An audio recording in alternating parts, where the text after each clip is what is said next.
I really enjoyed both of your talks. I knew some of it, but some of it was new to me.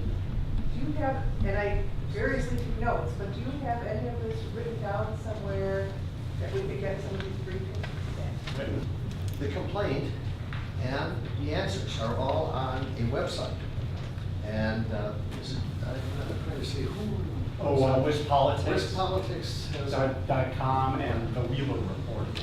They will have that, and there's a special website just that Fair Elections has for the lawsuit. And that had, when I checked it this morning, it actually had the full 42-page brief in that was Ms. Ordizzi and Peter Earl submitted on Monday. So you could read in great detail some of the things on that. Fair Elections has that. They have the complaint, all the attachments to the complaint and everything like that. If you wanted to go to that detail on it. I think the website is fairelectionsproject.org. Okay, thank you. I appreciate that. Way in the back. By the way, Google's a wonderful tool. I read a while back that League of Women Voters or someone else had a national lawsuit based on disenfranchisement, one person, one vote over redistricting. Are you aware of that? And if so, where is that at this point? There are a bunch of lawsuits around different states. There's a state court suit in Florida. There's a Virginia congressional district suit. There is I believe, a North Carolina redistricting suit. There is an initiative that I think has been passed in Ohio that changes the redistricting process. So it's going on in a lot of different places. But most of the lawsuits all have a race-based thing. There's one in Alabama. Wisconsin's case is the first partisan redistricting case that does not have a race-based underpinning towards it. I believe this lawsuit does not either, because it's based upon the fact that if you gerrymander these districts, your vote does not count, so you've been disenfranchised, one person, one vote. I don't know where, I'm unfamiliar with that lawsuit.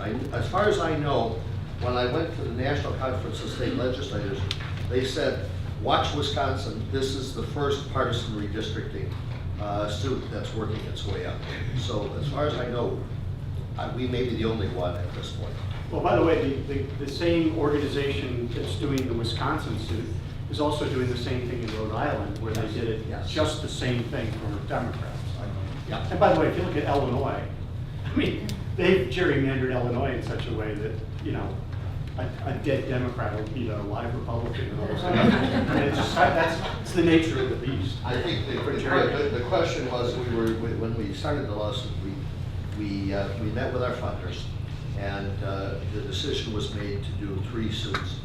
One in either Rhode Island or Massachusetts, another in Michigan, but the first one is in Wisconsin. Because we want to make sure that this is being done on a nonpartisan basis. I think if we win this suit, you will see major changes all over the country. I think you will finally establish a standard, and then once you have a standard that's definable by the Supreme Court, then I think you will be in a much better situation. Any young lady? As a representative, and people put out newsletters, senators, newsletters. I've got a newsletter from a senator that has like an article from I think it's from one of those Franklin groups. To me, that's propaganda that's being put out in a newsletter. I mean, where does that? It's probably not illegal. I think you could pick up and, you know, I mean, I'm certainly. That's very discerning to me that my. I usually write my own, but I don't know if the. It was included, no, there was an article included into the newsletter. I mean, I want to know what's going on in the legislature. I want to know what people are doing for me. I want to know those things. But I don't want to be reading articles You got to do that your are own handpicked. research. You know, the Wisconsin State Journal and the Milwaukee Journal Sentinel both endorsed Scott Walker in 2010 for governor. Both of those are considered by the Republicans in the legislature to be left-wing rags. I'm serious.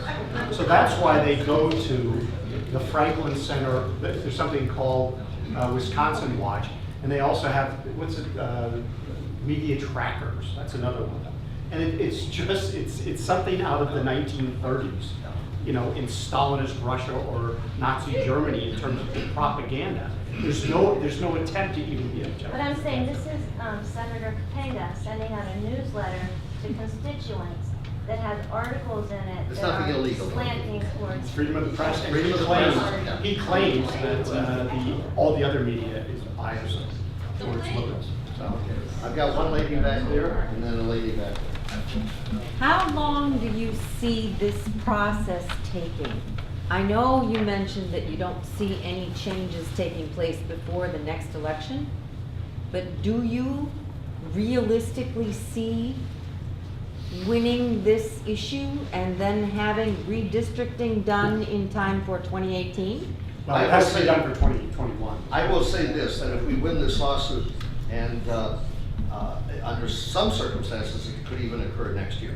But I'm not optimistic about that. I would think, though, that it will occur in time for the 2018 election and the 2020 election. Good. So we will see, that's, if we win, I think we're going to end up having this in time for that. And I was really hoping that we get it done for this election. But it appears, there's still an outside chance, but it depends on how quick the courts can hear it. There's two things that bode well for you, or us, depending on your point of view. And that is that 2016 presidential years, the turnout's greater in states like Wisconsin. Now, 2018 is going to be the real top, the real key. But the good part also is that 2020 is a presidential year too. And again, the turnout will be greater. So when you have greater turnout, you tend to have more people who share, let's say this, a different point of view than Governor Walker, turn out in those years. And that'll be right before the 2021 redistricting process. So that will be the reason the Republicans were able to do so well and gerrymander the state was in 2010, a non-presidential year, there was a wave election. All right, I'm going to go over to that.